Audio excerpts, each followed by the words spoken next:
Hello, welcome to Techland Bangladesh. আবারও সবাইকে মাহে রমজানের অনেক শুভেচ্ছা। লাস্ট আমি কয়েকদিন আগে একটা বিল্ড দিয়েছিলাম, সেটা হচ্ছে 45,000 টাকার আশপাশে একটা বিল্ড ছিল। অ্যান্ড ওইটা আপনাদের খুব ভালো রেসপন্স পেয়েছিলাম, অ্যান্ড সবার একটা কোয়েরি ছিল যে আরও বিল্ড দেন। তো আজকে আমরা যে বিল্ডটা নিয়ে আপনাদের সামনে আসছি, ক্যাপশন দেখে আবারও বুঝতে পারছেন 69K একটা বিল্ড হবে, অর্থাৎ 69,000 টাকার মধ্যে একটা কমপ্লিট বিল্ড হবে, যেটা মোটামুটি একটা অলরাউন্ডার বিল্ড হবে। And of course the great thing is এই বিল্ডটা কিন্তু মনিটর সহ। ইয়েস, তো 69K বিল্ড আমরা কী কী অফার করছি এটা নিয়ে পুরো ভিডিওতে একটু পিসি বিল্ড সাজেশন টাইপ থাকবে আপনাদের জন্য। তো দেরি না করে চলুন চলা যাক আজকের ভিডিও। এই বিল্ডে প্রথমে আমরা যে প্রসেসরটা ইউজ করেছি সেটা হচ্ছে AMD Ryzen 5 5500 প্রসেসরটা।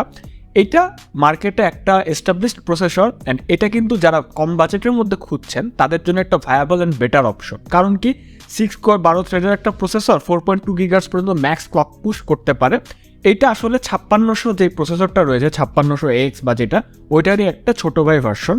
এইটার দামটা আমাদের গ্রেটলি এই বিল্ডে হেল্প করে দিয়েছে। অ্যান্ড AMD ইকোসিস্টেমে যাওয়ার কারণ কি? AMD ইকোসিস্টেমে যাওয়ার কারণ হচ্ছে সিগনিফিক্যান্টলি কোর বেশি। অফকোর্স এটার যে কম্পিটিটর কোর i3 তার থেকে কোর বেশি রয়েছে, থ্রেড বেশি রয়েছে। অ্যান্ড অফকোর্স এটার যে মাদারবোর্ডের সাপোর্টটা, সেটার জন্য কিন্তু আমরা এটা নিয়েছি। ইন্টেলের মাদারবোর্ডটা দেখা যায় যে কিছু কেসেসে দামটা বেশি হয়, বাট এটার ক্ষেত্রে সেই হ্যাসেল নেই। এটা দিয়ে আপনারা যে কোনো কাজ ভালো মতো করতে পারবেন। অ্যান্ড এটার প্রাইসটা একটু যদি বলি, এখন প্রসেসর প্রাইস কিন্তু একটা ভালো ফল ডাউন হয়েছে। অ্যান্ড এটা হচ্ছে এখন 12,000 টাকার আশপাশে আপনারা পেয়ে যান। এই গেল আমাদের বিল্ডের প্রসেসর, এখানে আমি বেশি কথা বলবো না। তারপরে যেটা নিয়ে কথা বলা দরকার সেটা হচ্ছে মাদারবোর্ড। আমি এই বিল্ডে আমরা যেটা ট্রাই করেছি সেটা হচ্ছে যে টোটাল অলরাউন্ডার একটা সিস্টেম। এর মধ্যে আমি গ্রাফিক্স কার্ড আটানোর ট্রাই করেছি, একটা মনিটর আটানোর ট্রাই করেছি। এর জন্য আমাদের মাদারবোর্ডটা এবার একটু আমরা B450M মাদারবোর্ডটা নিয়েছি, 550 নেই। 450M মাদারবোর্ডটা 5500 সাথে খুব ভালো মতো কম্প্যাটেবিলিটি কাজ করে যাবে। আমাদের যে জিপিইউ রয়েছে, যেটা নিয়ে আমরা একটু পরে কথা বলবো, সেটার সাথে খুব ভালো মতো খাপ খাই নেবে। স্টেবল একটা চিপসেট, ভালো VRM। আপনারা যদি পরে এটাতে X প্রসেসর লাগান, অর্থাৎ ওভারক্লকও করতে চান, সেই ক্ষেত্রেও কোনো হ্যাসেল হবে না। ইনাফ সাফিসিয়েন্ট পোর্ট রয়েছে, PCI জেন সাপোর্ট রয়েছে, অর্থাৎ হায়ার জেনারেশন পর্যন্ত, অর্থাৎ জেন 4-এর যে জেন 3 গ্রাফিক্স কার্ড আপনারা ভালো মতো চালাতে পারবেন। অ্যান্ড ব্লা অনেক রকমের ফিচার রয়েছে এই মাদারবোর্ড নিয়েও। এটা খুব ওয়েল এস্টাবলিশড একটা মাদারবোর্ড, যেটার প্রাইস এখন আমাদের ওয়েবসাইটে অ্যারাউন্ড 10,000 টাকার আশপাশে পড়বে। এরপরে র্যামের পালা আসে, একটু র্যাম নিয়ে কথা বলা দরকার আমাদের এই বিল্ডে আমরা র্যাম হিসাবে যেটা ইউজ করেছি, দ্যাটস ভেরি ভেরি রেনাউন্ড। আমরা গত বিল্ডের যে ভিডিও যেটা আপনারা ফলো আপ করেছেন হয়তোবা, সেটা তো এই র্যামটা ইউজ করছি because of its reliability. Corsair Vengeance LPX DDR4 3200 MHz RAM মার্কেটের সেরা র্যাম বলা হয়। আর আমি সবসময় প্রতিটা ভিডিও করার সময় বলি যে এই র্যামটা আসলে বাপদাদার আমল থেকে ইউজ হয়। বাপদাদার আমল থেকে ইউজ হওয়ার কারণে হয় কেন ইউজ, কারণ হচ্ছে এটার যে রিলায়েবিলিটিটা, অফকোর্স এটা রিলায়েবিলিটি, টাইমিং, ল্যাটেন্সি সবই কিন্তু টপ নচ লেভেলের। এর জন্য এটার দামটা এখন একটু কম রয়েছে, 850 টাকা আমাদের ওয়েবসাইটের আশপাশে প্রাইস 2 স্টিক আমরা নিয়েছি, যাতে ফিউচারে আমাদের কোনো মাল্টিটাস্কিং করতে অসুবিধা না হয়। এখন 2023 সাল, সবার প্রতি রেকমেন্ডেশন থাকবে আপনারা যেন of course minimum 16 GB dual stick RAM নিয়ে নেন টোটাল, যা তাহলে কিন্তু আপনাদের ওয়ার্কফ্লোটা মোটামুটি ভালো থাকবে। এরপর যেটা নিয়ে কথা বলা দরকার সেটা হচ্ছে এই বিল্ডের স্টার অফ দ্য শো, আমি যেটা মনে করি যেটা একটা গেম চেঞ্জার হতে পারে ওভারঅল একটা বিল্ডের ক্ষেত্রে। এই বিল্ডে আমরা গ্রাফিক্স কার্ড হিসেবে ইউজ করেছি PNY GTX 1650 এই গ্রাফিক্স কার্ডটা, which is a GDDR6 4GB memory graphics card. এখন সময়টা এমন জায়গায় চলে গেছে 2023 সালে, যারা গেম খেলতে চান তাদের জন্য কিন্তু দেখা যায় যে ইনাফ না, 4GB গ্রাফিক্স কার্ড ইনাফ না, 6GB 8GB। কয়েকদিন আগে আমরা গেমার্স নেক্সাসের ভিডিও দেখলাম, ওখানেও দেখলাম যে 8GB VRAMও মোটামুটি আউট হয়ে যাচ্ছে, অর্থাৎ 12GB এখন একটা স্ট্যান্ডার্ড হয়ে যাচ্ছে আস্তে আস্তে, হ্যাঁ, স্ট্যান্ডার্ড বা হায়ার লেভেলের ক্ষেত্রে।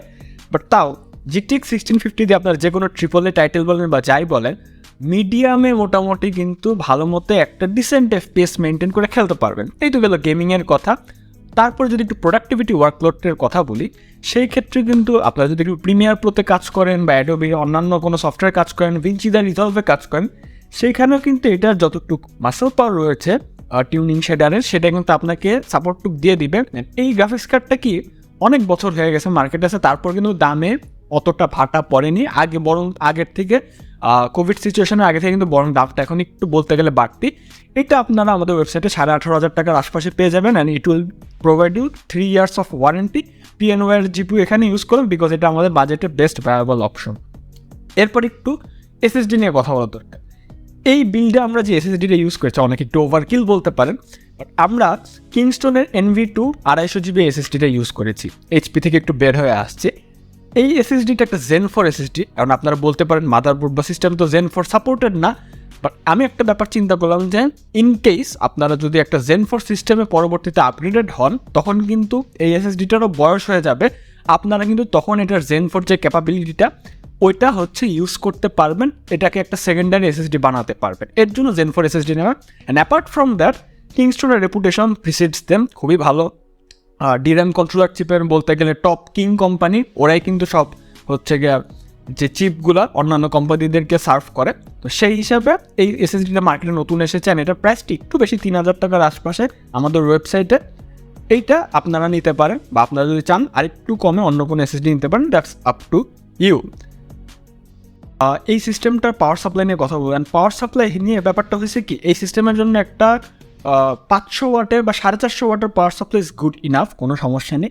বাট আমরা একটু এই পাওয়ার সাপ্লাইটা নিয়ে কথা বলবো, সেটা হচ্ছে ডিপকুলের DA500, এটা আমি আমার লাস্ট বিল্ডে ইউজ করছি। এই পাওয়ার সাপ্লাইটা নিয়ে হঠাৎ করে কথা বলার কারণ কি, এই রেঞ্জে পাওয়ার সাপ্লাই পাওয়াটা একটু টাফ।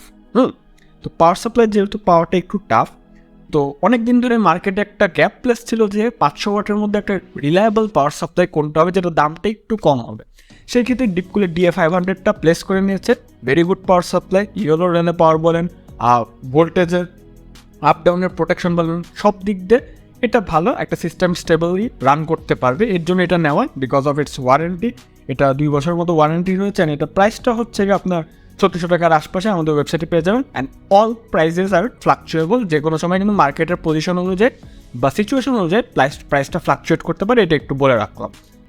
ওয়েল, এই বিল্ডে খুবই ইম্পর্ট্যান্ট একটা পার্ট এবার যেটা নিয়ে কথা বলা দরকার, আপনাদের সবারই ডিমান্ড ছিল যে মনিটর সহ বিল্ড দরকার, মনিটর সহ কমপ্লিট একটা বিল্ড দরকার। এর জন্য এই বিল্ডে আমরা যে মনিটরটা দিয়েছি, that's the very much popular LG 22MK600M। এই মনিটরটার প্রাইস একটু বলে নিই, 15,000 টাকার আশপাশে। ইটস 21.5 ইঞ্চি মনিটর, অর্থাৎ স্ট্যান্ডার্ড প্র্যাকটিসে 22 ইঞ্চির মনিটর। এটা আমার চুজ করার কারণ কি, অন্য স্যামসাং আমরা কেন নিলাম না? 22MK600M এর কয়েকটা ফিচার একটু আপনাদের বলতে হবে। ইটস 75 হার্জ মনিটর, সব মনিটরই 75 হার্জ এখনকার এই রেঞ্জের মধ্যে, বাট এইটার সব থেকে ইম্পর্টেন্ট দুইটা ফিচার আমার যেটা মনে হয়েছে, ফার্স্ট অফ অল যারা আমরা একটু প্রফেশনাল কাজ করি বা হচ্ছে মনিটরে একটু আমরা সেন্সিটিভ, তাদের জন্য এটা কিন্তু একটা ফ্যাক্টরি কালার ক্যালিব্রেটেড মনিটর। অর্থাৎ LG থেকে যখন মনিটরটা আসে, কালার ক্যালিব্রেশনটা ফ্যাক্টরি থেকে হয়ে আসে, অ্যান্ড এটার sRGB পার্সেন্টেজটা 100% sRGB পার্সেন্টেজের মতোই কাভারেজ এটার গ্যামাট। ওই ক্ষেত্রে কিন্তু আপনারা একটা হায়ার সিলিং পাবেন অ্যান্ড মোস্ট অ্যাকুরেট কালার পাবেন, অ্যান্ড এটা আমাদের বাইরে থেকে টিউনিং করতে হবে না, একদম ফ্যাক্টরি থেকেই পারফেক্ট টিউনিং হয়ে আসে। অ্যান্ড সেকেন্ড রিজন ইজ এটার পিছনে 2টা HDMI পোর্ট রয়েছে।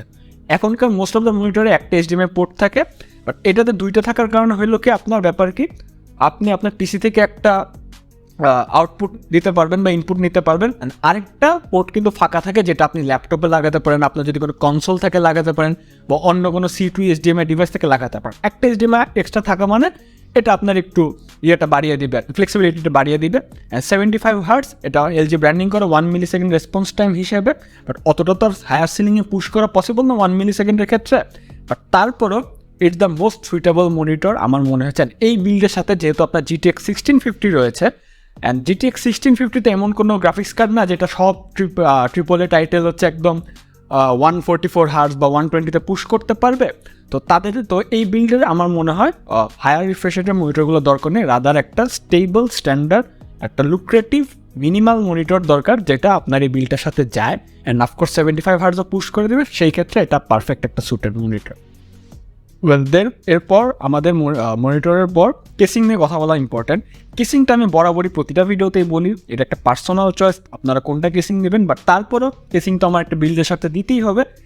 এই কেসিংটা আমার মনে হয় এটা একটা পারফেক্ট ফিটেড বিল্ড হতে পারে এই বিল্ডের জন্য। এটা হচ্ছে ভ্যালুটপের B709 গেমিং একটা কেসিং, অ্যাটলিস্ট ওরা গেমিং বলে ব্র্যান্ডিং করতেছে, ফিচারগুলো একটু দেখা দরকার। এটা সাবল একটা কেসিং, সামনে 3টা ফ্যান অ্যান্ড পিছে একটা ফ্যান, 120 mm 4টা প্রিইনস্টল ফ্যান সহ আছে। কেসিংটার প্রাইস হচ্ছে 3000 টাকার আশপাশে। এই কেসিংটা হচ্ছে আপনারা 240 mm রেডিয়েটর ভালো মতো সাপোর্ট করে দেবে, একটা ভালো ATX মাদারবোর্ড আপনারা লাগিয়ে ফেলতে পারবেন যদি পরবর্তীতে বিল্ড আপগ্রেডও করতে চান। বাট বিল্ড আপগ্রেড করলে দেখা যায় যে কেসিংটা মানুষ একটু ভালো কেসিংই নেয়, একটু দামি কেসিংই নেয়, বাট এইটা এই বিল্ডের জন্য মিনিমাল একটা গোছের কেসিং, এখানে হচ্ছে কয়েকজনের এলি 8GB সাপোর্ট রয়েছে, যেটা আপনারা টিপ দিয়ে দিয়ে চেঞ্জ করতে পারবেন। অ্যান্ড পাওয়ার সাপ্লাই শাউডও রয়েছে, মোটামুটি একটা দেখতে ভালো কেসিং রয়েছে। টেম্পার গ্লাসটা একটু মিনিমাল, অ্যান্ড সব দিক দিয়ে এই কেসিংটার সাইজটা একটু ছোটো মোটোই বলবো। আপনার ঘরে যে কোনো জায়গায় একটু পারফেক্টলি এঁটে যাবে, কোনো হচ্ছে গিয়া আই নয়েজ যেটা মানে চোখে একদম খারাপভাবে লাগে সেরকম কোনো ইম্প্যাক্ট পড়বে না। 8GB লাইটটা কয়েকজনের ক্ষেত্রে ডিস্ট্রাকশন হতে পারে, বাট আপনারা অফ করে রাখতে পারেন। এই কেসিংটা নিয়ে আর বেশি কিছু বলবো না, এটা আমার চয়েস। তো এই ছিল মোটামুটি আমাদের ফুল বিল্ড। এই বিলটার এখন প্রাইসিং নিয়ে একটু কথা বলা দরকার। আপনারা আমি এই ভিডিওতে যে প্রাইসিংটা দেখালাম সেটা হিসাব করলে অনেকটাই বেশি এসে পড়ে, বাট আমরা চিন্তা করলাম মাহে রমজান তো সবার জন্য হচ্ছে গিয়ে আমরাও কিছু করতে চাই, যাতে আমাদের গ্রোয়িং অডিয়েন্স যারা রয়েছে বা এনথুসিয়াস্ট রয়েছে তারা যেন সর্বোচ্চ সুবিধাটা এই রমজান মাসে পেতে পারে। এর জন্য এই টোটাল বিলটা টেকল্যান্ডে অ্যাভেলেবল থাকবে অনলি 69,000 টাকায়, 69,000 টাকা। এই বিলটা আপনারা পুরোপুরি পেয়ে যাবেন টেকল্যান্ডের যে কোনো ব্রাঞ্চে। এখন কথা আসে শেষ দিকে যে এই বিলটার ক্রেডিবিলিটি কতটুকু হবে বা ভালো কতটুকু হবে। আমি যদি মনে করি অলরাউন্ডার একটা বিল্ড হিসেবে যদি চিন্তা করি, it's a very good to go build. কারণ কি, মনিটর সহ আমি এই বিল্ডটা করার ট্রাই করেছি। অ্যান্ড সেকেন্ড অফ অল, আপনারা আবারও আমি বলি, ধরেই বলি, Ryzen 5 5500 মতো একটা রিলায়েবল সিপিইউ কম প্রাইস পয়েন্টে পাচ্ছেন, যেটার কোর কাউন্টটা বেশি, থ্রেড বেশি, ক্যাশ মেমোরি বেশি, অ্যান্ড হচ্ছে আপনার ম্যাক্স সিলিংয়ের যে ক্লক স্পিড সেটাও মোটামুটি 4.2 GHz পর্যন্ত আছে। এই প্রসেসর দিয়ে আপনারা যে কোনো গেম বলেন বা যে কোনো হচ্ছে প্রোডাক্টিভিটি ওয়ার্কলোড বলেন সবই সুন্দর মতো কমপ্লিট করতে পারবেন। 450 মাদারবোর্ড নিয়ে কিছু বলার দরকার নেই, very very very renowned motherboard, authentic motherboard রয়েছে, this is not a Chinese motherboard by the way. তারপরে যদি কথা বলি, তারপরে যেটা নিয়ে কথা বলা দরকার সেটা হচ্ছে এই বিল্ডের মোস্ট ইম্পর্ট্যান্ট পার্ট আমার যেটা মনে হয়, এটা হচ্ছে GeForce GTX 1650 এই জিপিউটা নিয়ে। এই জিপিউটা আপনার যে কোনো ওয়ার্কলোডকে সুন্দর মতো ফিল আপ করে দিতে পারবে। ওয়ার্কলোড বলতে যেগুলো জিপিউ বেসিসের ওয়ার্কলোড, গেম রয়েছে, স্পোর্টস গেম রয়েছে, বা কোনো হচ্ছে আপনারা কন্টেন্ট নিয়ে কাজ করতে চান, অর্থাৎ একটা GTX জিপিউ থাকা is always good for your system. GDDR6 এই মেমোরিটা এটা আপনাকে ফাইনভাবে অনেক কিছুতে সাপোর্ট দিয়ে দিবে গেল। তারপরে পাওয়ার সাপ্লাই নিয়ে আর কিছু বলবো না, র্যামও বাপদাদার আমলের র্যাম। অ্যান্ড মোস্টলি যেটা নিয়ে কথা বলবো সেটা হচ্ছে এই যে আমাদের 22MP600 LG মনিটরটা নিয়ে। এই মনিটরটা কিন্তু আমরা এই বিল্ডে ইনফিউজই করেছি যাতে এটা একটা প্যাকেজ হিসেবে সবাই একদম মোস্ট বেনিফিটটা পায়। অ্যাট 22MP600M যেটা নিয়ে বললাম ভেসা মাউন্টিং সাপোর্ট রয়েছে, এটা আমি তখন বলিনি, দুইটা HDMI পোর্ট রয়েছে, 75 Hz একটা monitor, and mostly factory colour calibrated হয়ে আসে। এই ছিল টোটাল সিস্টেম। আমার মনে হয় এটা নিলে this could worth of your মানি, আমার যতটুকু মনে হয়। অ্যান্ড বাকিটা আপনাদের ডিসিশন, আপনারা যদি এই বিল্ড এদিক ওদিক করতে চান দ্যাটস ফাইন। এই ছিল আমাদের আজকের ভিডিও। আপনারা কি এরকম আরও বিল্ড ভিডিও চান কিনা? অ্যান্ড আরেকটা কথা বলে রাখি, নেক্সট যে বিল্ড ভিডিওটা আসতেছে ওটা কিন্তু একটা স্পেশাল বিল্ড ভিডিও হবে। আপনারা প্লিজ আমাদের চ্যানেলে চোখ রাখবেন। অ্যান্ড এই ভিডিওটা ভালো লাগলে অবশ্যই লাইক দেবেন, আপনাদের ফ্রেন্ডের সাথে চ্যানেলে শেয়ারও করতে পারেন। And yes subscribe to the channel is a must, এটা আর বারবার বলবো না। দেখা হবে অন্য কোনো ভিডিওতে, ততদিন জন্য গুড বাই, অ্যান্ড ডেফিনেটলি আইল catch up the next one. And finally মাহে রমজানের শুভেচ্ছা হবে।